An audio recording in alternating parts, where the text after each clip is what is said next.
Hello, friends. This is Dave Hurwitz, executive editor at ClassicsToday.com, here with a chat about the utility of reviews. Are they any good? Are they helpful? I actually ask myself this question quite frequently because I'm a student of history and a student of criticism. Criticism generally. I mean, when I was a kid, I used to read back issues of Consumer Reports magazine. I loved comparisons.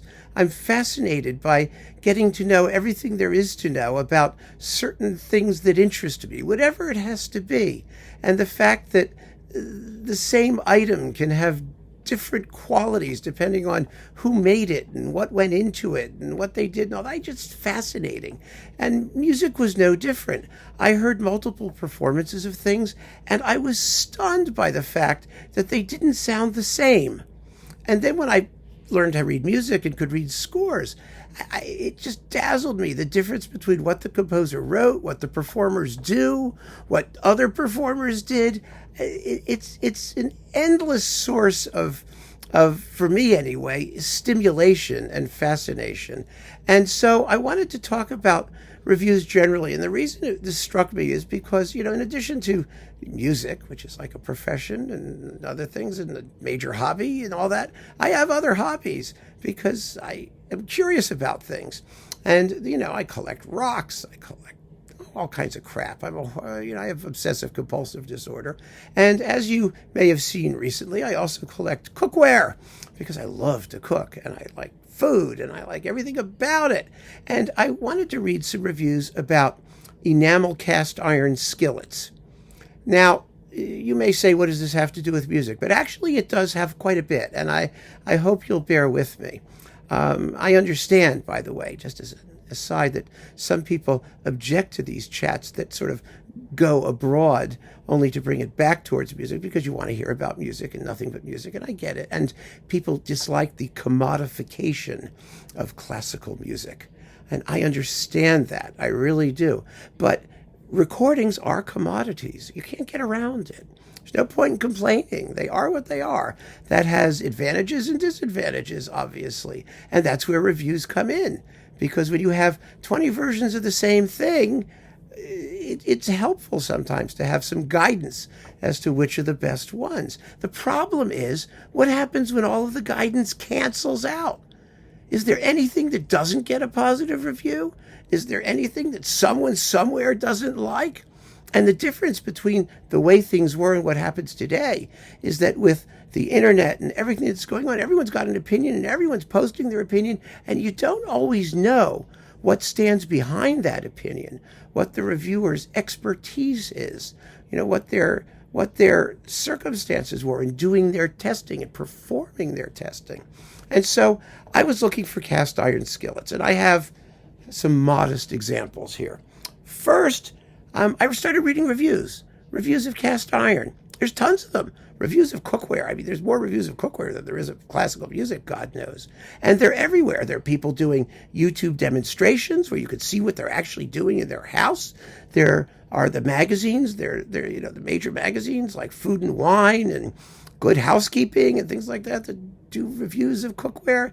There's Wireless, the New York Times equipment person. There's Epicurious. There's Kitchen with an N after the TCH or whatever it is. There's Serious Eats. There's all these websites where they do reviews. Sometimes the cookware manufacturers send these people the stuff for free. Sometimes they purchase it themselves. I think that can matter. It doesn't always, but it certainly can. And it's really a fascinating study. And one of the things I found is that trying to find the best recommendations is really hard if you take the body of review work in toto. And this is what I discovered looking at skillets, ceramic cast iron skillets. Ceramic cast iron, by the way, is marvelous because, it has the advantages of cast iron in terms of heat retention and searing and whatnot, but you can cook acidic foods in it and you don't have to season it, which is like really convenient.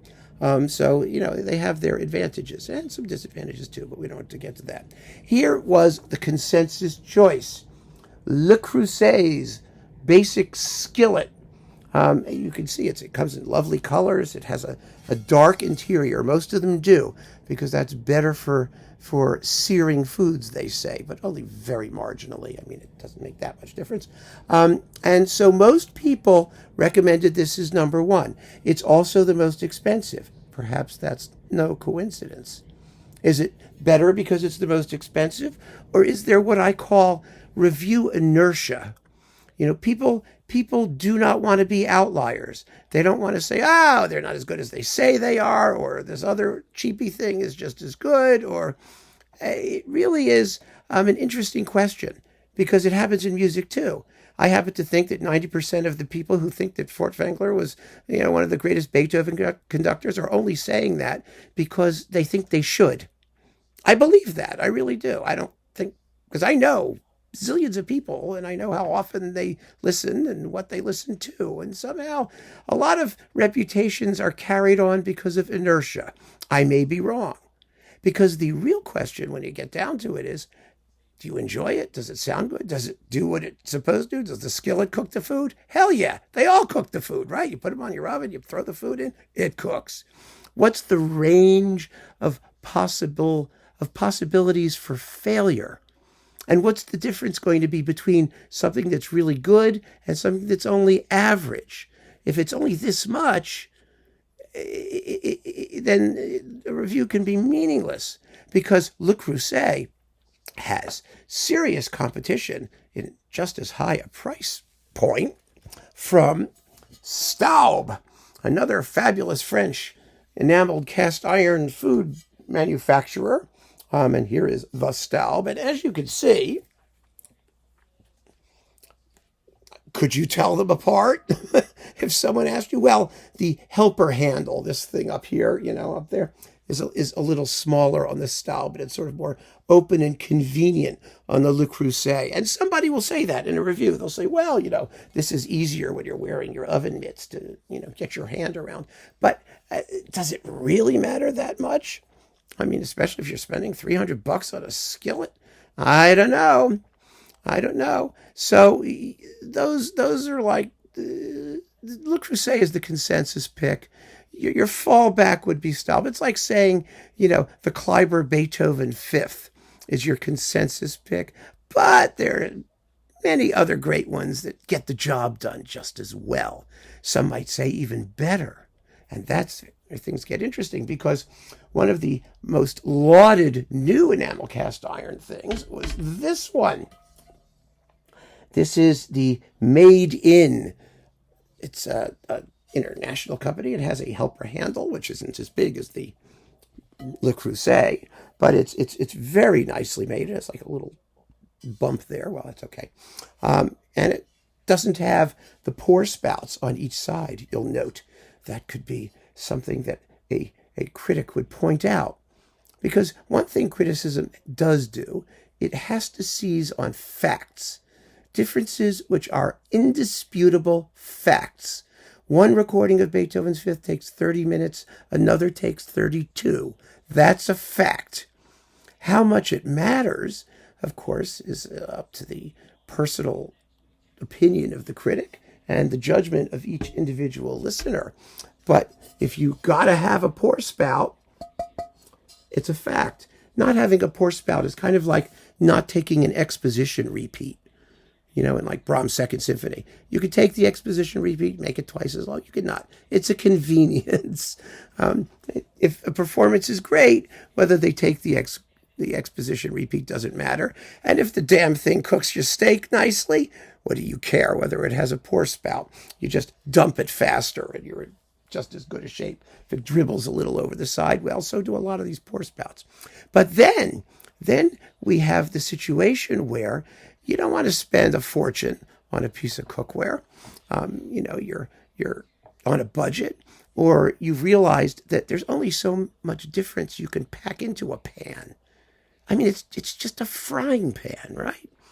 I mean, it's just Beethoven's Fifth. How many differences can there be in Beethoven's Fifth? In any piece of music, in anything, in different brands of insecticide, in lawnmowers, in toilet paper. How different can it be, right? And so something comes along like this.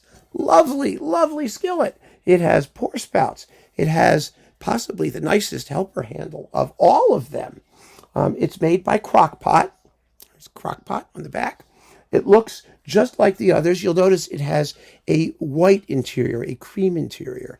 Now, one of the advantages to a black interior, they say, as I mentioned before, is that it may sear your food a little bit more efficiently. But on the other hand, this allows you to see your food cooking because it isn't black. So if you're like browning onions or you're doing something where you want to see how done something is, having a white interior is significantly more helpful.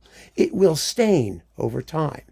I mean, you can use Barkeeper's Friend or something to try and clean it out, or baking soda, or there are things you can do without scratching and scuffing up your enamel that will help get rid of stains. But ultimately, if you use it a lot, and I haven't used this a lot yet, as you can see, it's quite clean, it will stain. And so you have to be a little bit conscious of that. And because it stains, you may think it has a little bit less value because, it looks used. Of course, cast iron cookware generally is better the more you use it. So it has more value if you use it. So that's not always true. It also, by the way, is one of the deepest of all these skillets. You'll see here's Le Creuset. These are heavy. You'll see this one is a little deeper, which is nice if you want to cook a little bit more in it and don't want to overflow or spill or have anything like that happening. It's a beautiful skillet, and it costs $27 on Amazon.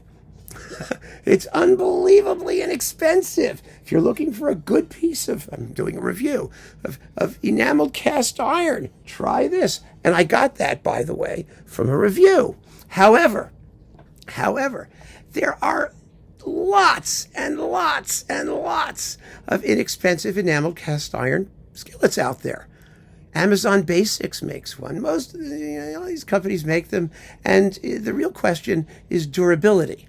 The difference between one of the great ones and one of the less great ones is how well does it stand up to abuse? How long is it going to resist cracking or chipping or pitting or scarring or all of those things? And in order to do that, you would think that reviews of kitchen supplies are going to be far more useful than reviews of classical CDs, because a lot less, you would think, is subjective.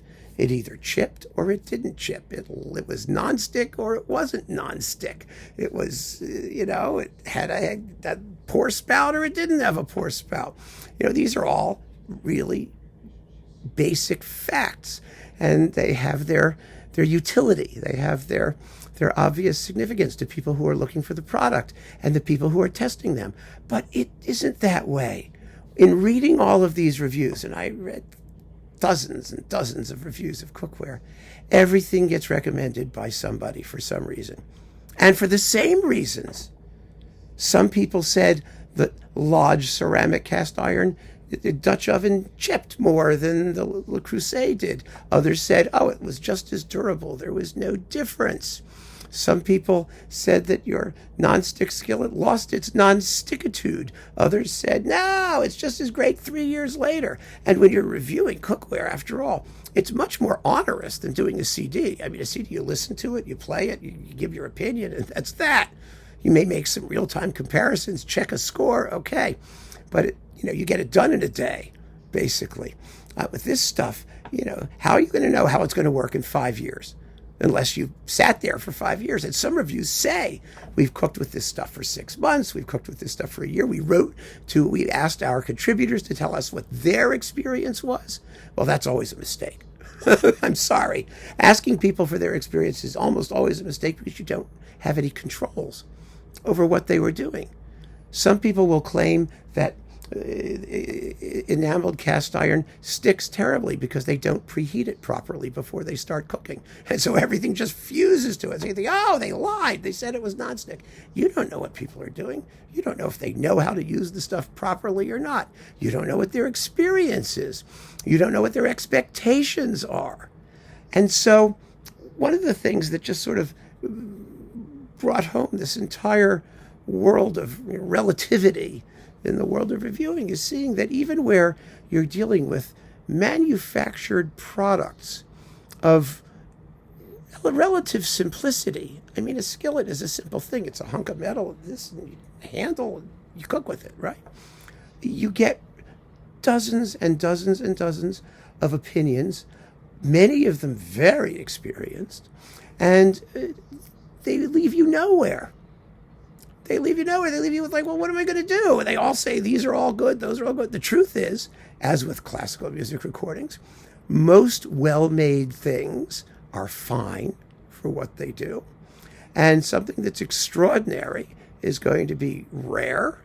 And when a consensus builds up, it matters up to a point.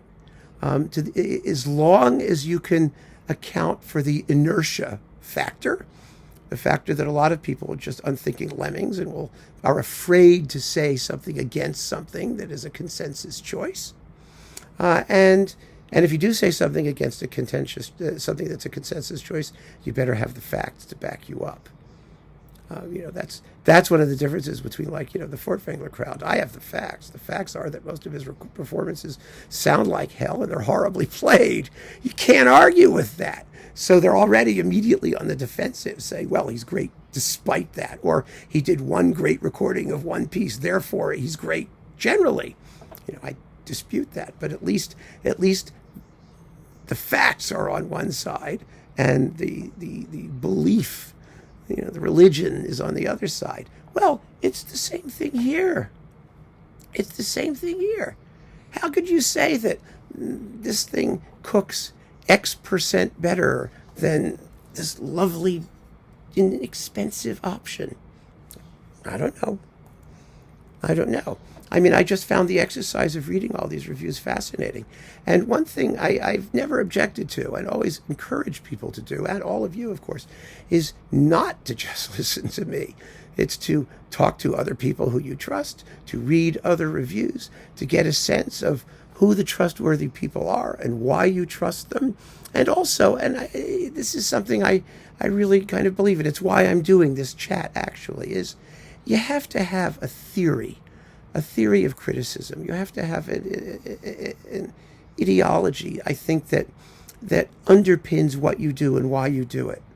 Because if you know going in that there's an absolutely crazy Wild West world of opinion out there, you need to have a theory as to why your opinion matters, why it matters more than the next guy's or anybody's for that matter.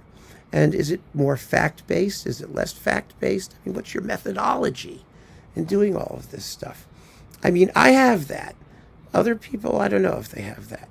But one thing I've always believed is that you have to try when you do this. Even people who are cooking for themselves and their families, testing cookware over a period, you have to step outside yourself a little bit and try to think about how others would look at what you're doing and what it sounds like or cooks like to them.